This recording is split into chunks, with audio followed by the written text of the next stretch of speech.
Have you ever stopped to think about the invisible traffic jams happening miles above our heads? Well, today, we're going to pull back the curtain on some incredible technology that's finally starting to clear up our very, very crowded skies. You know that feeling, right? You can literally see the runway out your window, but you just keep circling. That slow, painful crawl to the gate, it's not just you. It's a symptom of a much bigger problem. Our skies are unbelievably congested.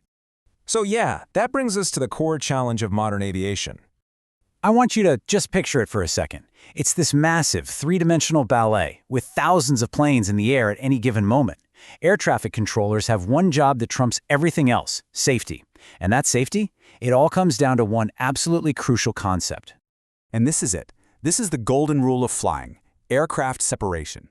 It's basically an invisible safety bubble that has to be kept around every single plane.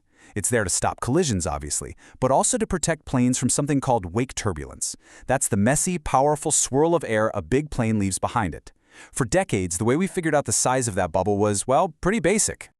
So to really appreciate how smart the new system is, we've got to take a quick look at how things used to be done, and you'll see pretty quickly why your flights were often late. The problem was never a lack of safety. Let's be clear about that. It was a huge lack of efficiency. To guarantee that safety bubble, controllers had to treat a tiny little private jet and a massive jumbo jet with the same broad strokes. This created these huge, unnecessary gaps and a whole lot of wasted space up in the sky. Okay, now this slide really tells the whole story. The old way, over on the left, just lumped all planes into 6 big categories. You know, small, medium, large, that kind of thing. So a small plane following a giant A380 had to keep this massive distance, which makes sense. But the system forced those same huge gaps on everyone, even when it wasn't necessary at all. The new way, on the right, it's surgical. It's a scalpel.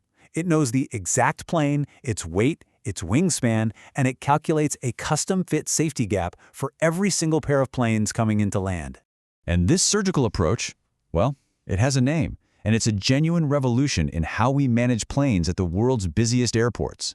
It's called Intelligent Approach, and it was developed by the UK's Air Traffic Control Service, NATS, along with Leidos. This system is the brains behind the whole operation. And it's not just about being safe, it's about being smart and incredibly efficient. So how does this all work in real time? Well, a key part of this system, called Pairwise, is constantly crunching the numbers for every single plane approaching the airport. It'll tell the controller, hey, for this specific Airbus A320 following that Boeing 787, you can safely shrink the gap by half a mile. This lets them slot way more planes onto the runway every hour, which means a lot less time for you stuck in those frustrating holding patterns. Okay, that all sounds great in theory, but does it actually work in the real world? Well, let's look at the very first airport to roll it out, London Heathrow, which is one of the most jam-packed airports on the entire planet.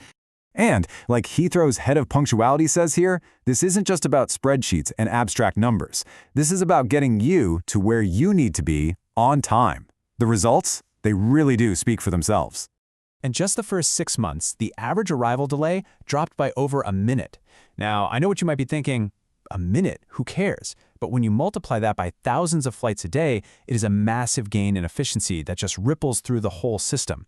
We're talking fewer missed connections and just a smoother journey for everybody. And here's the kicker. It's also a huge win for the environment. All that time we were talking about circling the airport, less circling means less fuel burned. A 19% drop in CO2 per flight is an incredible achievement, and it directly translates to cleaner skies. And just look at this jump. The number of flights that arrived with zero delay went from less than 18% all the way up to 24%. That is a huge increase in the number of people who got where they were going exactly when they were supposed to, all thanks to some smarter spacing. And what's really cool is that this data-driven way of thinking isn't just for landings. It's now being applied to the entire journey, right from takeoff to cruising altitude. The core idea here, using precise, granular data to replace these old, conservative one-size-fits-all rules, is unlocking efficiency all across the board. So think about this.